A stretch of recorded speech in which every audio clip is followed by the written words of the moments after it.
সারা সপ্তাহ বসে থাকি কবে ছুটির দিন দুটো আসবে, মানে শুক্রবার আর শনিবার। কিন্তু এই শুক্র শনিবার যে দুনিয়ার যত কাজ আছে সব আমার ঘাড়ে এসে পড়ে, এটা কেন জানি আমি বাকি দিনগুলোতে ভুলেই যাই। তো যাই হোক, কেমন আছো সবাই? আশা করছি সবাই অনেক বেশি ভালো আছো। হাজির হয়ে গেলাম শুক্রবারের ব্লগ নিয়ে। তো আশা করছি সবাই শুরু থেকে শেষ পর্যন্ত সঙ্গেই থাকবে। ভালো লাগলে ভিডিওতে অবশ্যই একটা লাইক করে দিবে। তো শুক্রবার সকালের আর কি নাস্তা খেয়ে নিয়ে ওর বাবা বাজারে যাচ্ছিল। আমি ওকে বললাম যে আমিও যাই তোমার সাথে, একটু ঘুরে আসবো আর কি। তো এই যে মাংস নিচ্ছি, আমি হাতে ধরে থাকতে থাকতে অনেক ভারী লাগতেছিল, তার জন্য আমি একটা দোকানের মধ্যে রেখে দিছি আমাদের মাংসগুলো। তো যাই হোক, এদিকে গ্রোসারির দোকানে একটু আসছি। তেমন কিচ্ছু নেওয়ার ছিল না, শুধু একটু কাজু কিশমিশ আর একটু মটর ডাল নিয়েছি। তারপর এখানে একটু লটকন দেখলাম, এটাও একটু করে নিলাম। আর মূলত গেছিলাম কাঁচা বাজার করতে, আর সাথে কিছু মাংস নিতে। মাছও ফ্রিজে আছে, মাছ কিনবো না, এই মাছগুলো আগে শেষ করব। আর এখন মাছ মাংস খুব কম মানে খাওয়া হচ্ছে কম, তার জন্য সব ফ্রিজেই ভরা রয়েছে। এই জন্য বললাম যে খুব বেশি মাছ মাংস কিনবো না, তার মধ্যেও কিনতে মাংসটা কিনেই ফেললাম বেশি। আর এই ছুটির দিন প্রায় 10 দিন ঘরেই থাকবো, সবাই খেয়ে নেব আর কি। তারপরে যে আমি এসে স্নান করে আগে মায়ের নিরামিষ রান্নাটা করতেছি, কারণ মা আবার এই অবস্থায়, মানে আমি মাংসটা ধরছি, সে অবস্থায় তো আমাকে রান্না করতে দেবে না, আমাকে আগে স্নান করতে হবে। তারপরে তো মায়ের রান্নাটা আমি করতেছি, এদিকে ওর বাবা আমাকে এই সাহায্যগুলো করে দিচ্ছে, মাংস কাটা। আর মাংস মূলত ওই কাটে, মাছ হলে আমি কাটি, মাংসটা সবসময় ও রেডি করে দেয় আমাকে। তো ওর সাথে একটু কথাও বলতেছিলাম, কারণ মায়ের নিরামিষ রান্না তো সব কিছু গুছিয়ে নিয়ে একবারে বসিয়ে দিছি। মাঝে মধ্যে একটু নাড়াচাড়া করতেছি, আর এখানে আমি ওর সাথে গল্প করতেছি, ও কাজ করতেছে, আর সাথে তো একটু ভিডিও করতেছি, মানে একটা করে ফুটেজ নিচ্ছি, যেটা তোমাদের সাথে শেয়ার করব। তো এই যে খাসির মাংসটা, এখানে মাংসটা নাই, মাংসটা যেহেতু রেডি ছিল, এটা আমি এনেই ফ্রিজে তুলে দিছি। আর এগুলো রাখছি, এগুলো সব পিস করে তারপরে আবার ধুয়ে ফ্রিজে তুলবো, তার জন্য। তো আজকে এটা একটু রান্না করব। ও বলছিল খাসির মাংস খাবে, তো বললাম যে এটা একটু ভুনা করি। এই ভুনাটা কিন্তু খেতে খুব ভালো লাগে, বিশেষ করে ভাতের থেকে আমার কাছে রুটি পরোটা এগুলোর সাথে আর কি বেশি ভালো লাগে। তাই আমি বললাম যে আজকে মাংস খাবো না, আজকে শুধু এটা একটু করি। তো বললো ঠিক আছে, সমস্যা নেই, যা মন চায় করো।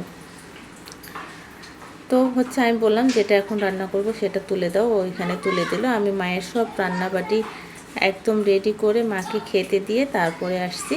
এখন কিন্তু 2:30 বেজে গেছে, এই সময় আসছি আমি রান্না করতে। এদিকে আলুটা ভাজি করতেছি, ভাতটা অলরেডি নামিয়ে নিছি।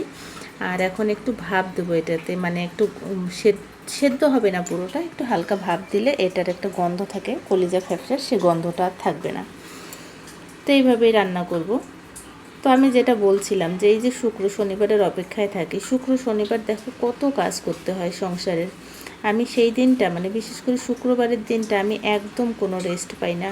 আর শুক্রবার তো এমনিতে মেয়ের নাচের ক্লাস থাকে, শুক্র শনি 2 দিনে, শনিবার তেমন একটা আমার যাওয়া হয় না। আসলে আমার আর শরীরটা কুলায় না, আমি আর যেতে চাই না। আর তাছাড়াও এখন যেটা হয়েছে, শনিবার করে বড় মেয়ের স্কুল শুরু হয়েছে, স্কুল কোচিং দুটোই থাকে, তো ওগুলো বাদ দিয়ে নাচটাতে আমি আর নিয়ে যাই না। আমি মনে করি শুক্রবারটাই যথেষ্ট এটা শেখার জন্য, পড়াশোনাকে আগে প্রায়োরিটি দিতে হবে। তো আমি এই যে এদিকে এটা একটু ভাপ দিয়ে একটু ছেঁকে নিলাম, আর এদিকে মশলাটাও কষিয়ে নিলাম। খুব বেশি একটা সময় লাগবে না, যেহেতু এখানে মাংস নেই, তো সেদ্ধ হতেও খুব একটা বেশি সময় লাগবে না। আর সবাই কিন্তু এই সময় ভাত খাওয়ার জন্য, মানে দুপুর গড়িয়ে গেছে, ভাত খাওয়ার জন্য খুব অস্থির হয়ে গেছিলো। তারপরে দেখলাম যে আমার শাশুড়ি, মানে ওদের ঠাম্মা বলছে যে তোমরা এতক্ষণ না খেয়ে না থেকে একটু কিছু খাও। তো দেখি যে 2 বোন মুড়ি বের করে খাচ্ছে, মুড়ি খাচ্ছে আর সাথে লটকন। আমি ঘরে গিয়ে নিষেধ করে আসলাম যাতে মুড়িটা এখন না খায়, মানে লটকন মুড়ি এগুলো খেলে না খিদাটা নষ্ট হয়ে গেলে আর তখন ওরা ভাত খেতে পারবে না।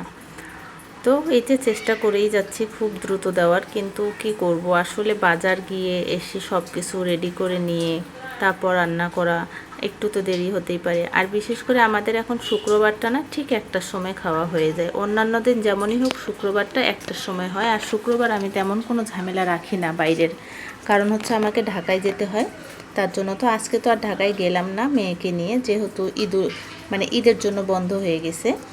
2 সপ্তাহ বন্ধ থাকবে।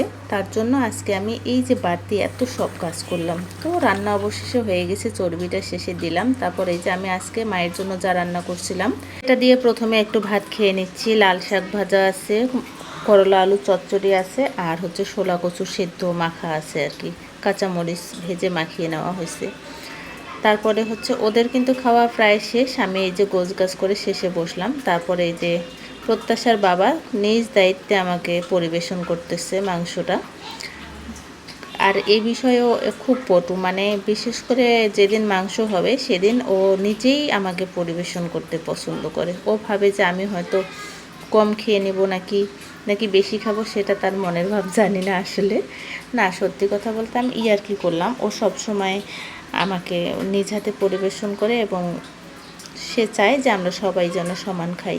দুপুরে খাওয়া দাওয়া করে তারপরও রেহাই নেই, সবাই ঘুমাচ্ছিল। আমার কিন্তু বাড়তি অনেক কাজ ছিল, শুধু খাসির মাংস কলিজা না, খাসির পা এসব নিয়ে আসছিল। আমি তারপরে সব কিছু পরিষ্কার করে আবার ঘর দোর মুছে স্নান করে সন্ধ্যাবেলাতেই রাতের এই যে রান্নার আয়োজনগুলো করে ফেলছি। কারণ মা খুব তাড়াতাড়ি খাবার খেয়ে নেয়, কারণ ওষুধ খেতে হয়। তো ভালোই হয়, একটু তাড়াতাড়ি করে ঘুমাতেও পারি। তারপর এই যে রাতে আমার ইচ্ছে ছিল রুটি বা পরোটা দিয়ে খেতে, তো আমি ওদের জন্য ভাত করে দিচ্ছি। ওরা এমনিতে অন্যান্য দিন রুটি খায়, কিন্তু আজকে ওরা আবদার করছে ভাত দিয়ে খাবে, মানে মাংস হলে ওরা খুব খুশি। তো ওরা মাংস ভাত খেলো, আর আমি একটু পরোটা দিয়ে এটা খাচ্ছি। আর দুপুরবেলা না ঝোলটা বেশি হয়ে গেছিলো, সেই ঝোলটাকে আমি এখন একটু কমিয়ে নিছি। ওর মতো এখানেই বিদায় নিলাম, দেখা হচ্ছে আগামী ভিডিওতে।